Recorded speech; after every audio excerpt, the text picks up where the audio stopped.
in this first episode, we're gonna be tackling or discussing some of the new developments or some of the announcements that came out of NAMM 2025. And for those of you who don't know, NAMM show is like, how can I put it? It's a trade show, but it's designed not for musicians, but musicians love to go there. Is where most of the brands make their releases, basically. Their newest and latest is going to be released there and made available to the public for not only seeing, but even testing. And let's begin with the first one. What do you have in mind? Should I begin with mine or with yours? Go ahead. Okay, so this is the first one that I picked, Oak Tone. This is actually not the only product they announced, but this is the one that caught my attention the most. I actually haven't seen this one. Yeah. So what on earth is this? This is not a guitar pedal. It does nothing guitar related. But it looks like a guitar pedal. It has switches like a guitar pedal if I show you this. But I don't know if you can see that it has a screen. This is a controller for backing tracks. I wonder who would make use of such I don't know. And actually, it has the format for a guitar pedal. And it has the robustness of a badass, highly manufactured guitar pedal. So you can stomp on it without You fear. can stomp on it with no problems. Okay. You can program every single one of those knobs over those buttons over here. But this is the killer app. OLED screen. Okay. It tells you what's going on. Okay. And it's a MIDI compatible device, so it allows you to actually use it for main stage. I don't know if we might be using it right now to trigger stuff. Yeah. And also, it's part of this company that is called Oak. Once again, Oak Tone. Oak Tone. Are you familiar with the company? I don't know. No, it's the first time I hear about them. Okay. But it caught my attention. Of course, the price is not necessarily cheap. Yeah. But this is a professional grade product. It looks like a very robust product build-wise, because that's the thing. When you are this is device for somebody who is actually performing live constantly. And I don't know if you have experienced some form of malfunctions with gear in front of an audience, and you're Not a fun spot to be in. No, it's awful. No. So you need the best you can get, and not in the sense of capabilities, but robustness. Yeah, this kind of stuff pays for itself in reliability. 100%. Yeah. It's not functions what sells the product. It's the fact that it's not gonna die on you. Yeah, it works. It's gonna survive. And that's it. And the simpler is, the better. Let me already bring to the table the one that you weren't aware of. Okay, because that actually got my attention. First and foremost, that's not even the one that I'm most excited about, but I think that's also worth mentioning. Is that the one that I liked? That's not the one that you like. Okay. This So what it is? This is SSL 18, which is a new proposition in the realm of audio interfaces. Okay. But Can you it's- elaborate more on what on earth is that for those of you who might not be familiar with the concept? Okay, so an audio interface is the device that you use to interface audio coming from the outside world into the inside world of your computer. And the other way around. And the other way around as well. Yeah, so but it goes back and forth. The interesting proposition here, and this is something that... This is good. Well, The 4K stuff is very good. I will elaborate on it. okay, so it seems to me, and again, you might be able to elaborate on some of the stuff more than me, but Yes. from what I gather of this, SSL was finding the way into a price point that wasn't necessarily where they were aiming mostly. So it's the competitors, from what I gathered of this particular product, are on the vein of the Universal Audio Apollos, the and Antelope Audio. the Antelope Audio Discretes. Discretes, and so on and so forth. Okay, so we're talking about something that above from 1,000 to 2,000 depending on the size. If I'm not mistaken, I think I even have it down here. Give me 1 second. Go I ahead, think I'm this gonna- goes for $1,200. I mind. Okay, it's very competitive. Yes, it actually seems that it's fighting at the lower end of that price point. Yeah, it is. It's because the discrete, the discrete is around 1,400 if I recall correctly. It's close to this, but 400. Yeah. And the Apollo, the cheapest one, is at 1,600. When it comes to the IOs, Yes. I think even Inputs and outputs. 26, 28. Okay. But it seems to be a very good value for money proposition from SSL. The 4K thing over here, this thing over here, it's a saturation controller. And when you engage it, you are adding a harmonic distortion to the. I'm speaking very nerdly, but I'm going to put it this way. If you plug in your microphone, you turn on that bad boy, it's going to develop character finally. It's going to grow some chest Some chest hair. Exactly. No, actually develops a beautiful sound, sounding harmonics that it's inspired by the sound of the SSL preamps that I happen to own some of this.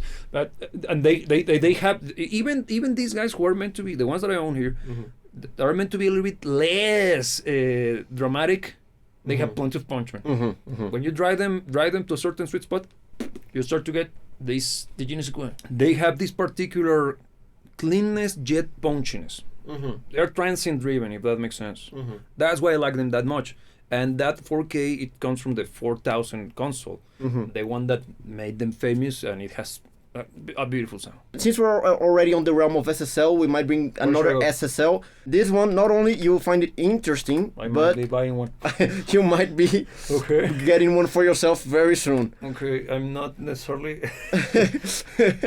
So there it is. So can you explain to me what on earth is this? So the Alpha 8, as it says on the title, quite big. Is the ultimate interface expander. So if extra conversion is something that is interesting to you, I might be considering something like this. Basically what this does, we already explained the concept of an audio interface a few minutes ago. Basically what this does is augment the capabilities of your interface, your channel count. Yes. Basically it offers you more converters. I think here you have 8 extra converters, if I'm not mistaken. No. 8 inputs, 8 outputs. Okay. Yes. Well, no, but that's actually interesting because it expands not only the inputs, also the outputs. That could be handy here, man. Yes. For analog sounding. Yes. Through ADAT or SPDIF.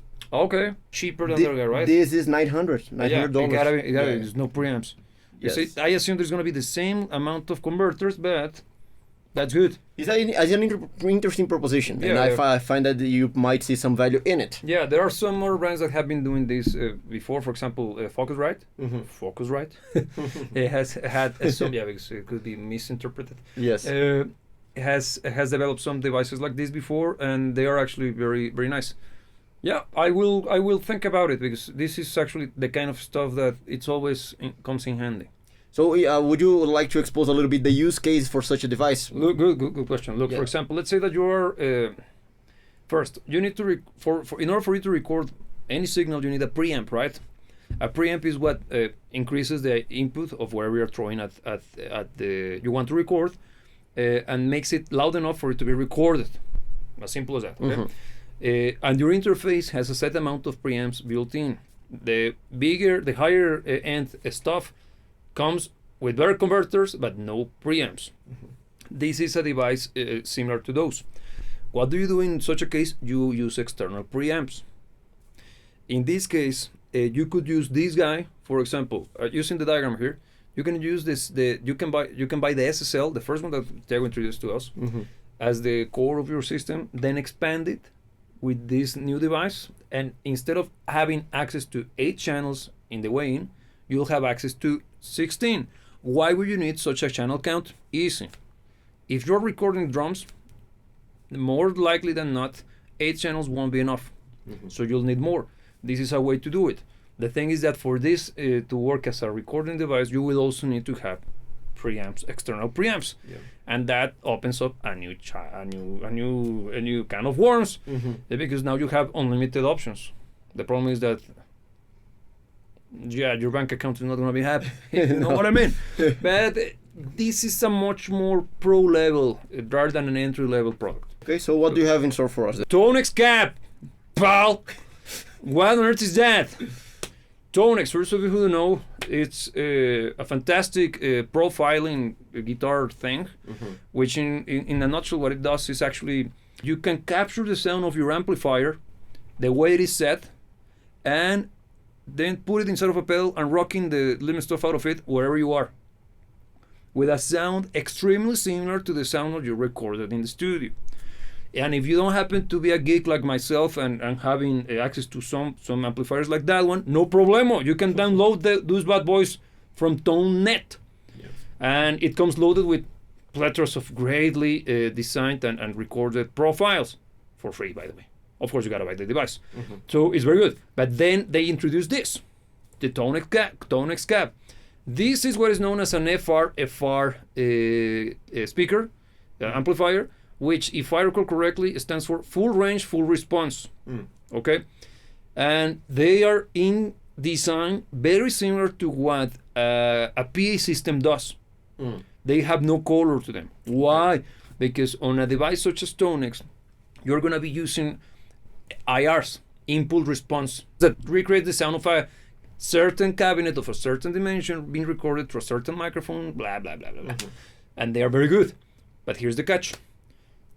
Whenever you're rocking and you want to be blasted by the sound of the guitar coming out of a speaker, it sounds like it's been recorded by a microphone. It doesn't sound like an amplifier. The Tonex cap fixes that problem. Okay. Because it has a built-in IR stuff. It's a monitor. You will use those EQs to change and shape up the sound of the cabinet itself without altering the sound that is gonna be fed to PA. Okay, that's pretty cool. Making it feel and sound and react the way a real life amplifier would. You can apply the effects of the cabinet modulation or IR before it goes out or after it goes out.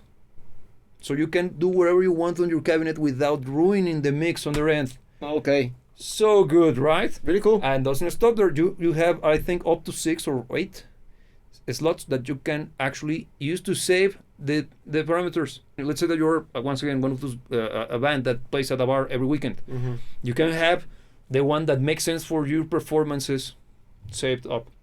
No more tweaking every time that you arrive to the venue. This is not even something that you need, but it will feel like I'm playing to an amplifier. And that makes sense. Why? Because it gets you pumped. You perform better, right? It's been consistent over the last few years, actually. Many pieces of technology and all of these new releases, or many of them, being targeted towards making the not real feel real. Yes. And because I think the first step in the technological race was recreating stuff that was really cumbersome in a more efficient form factor. Let's say the whole thing about modulars, and in every front you got the electric drum kits, and in every front technology kind of went the route of making things easier. Yes. Now we're moving on to the next step, which is making the more efficient sound and feel right.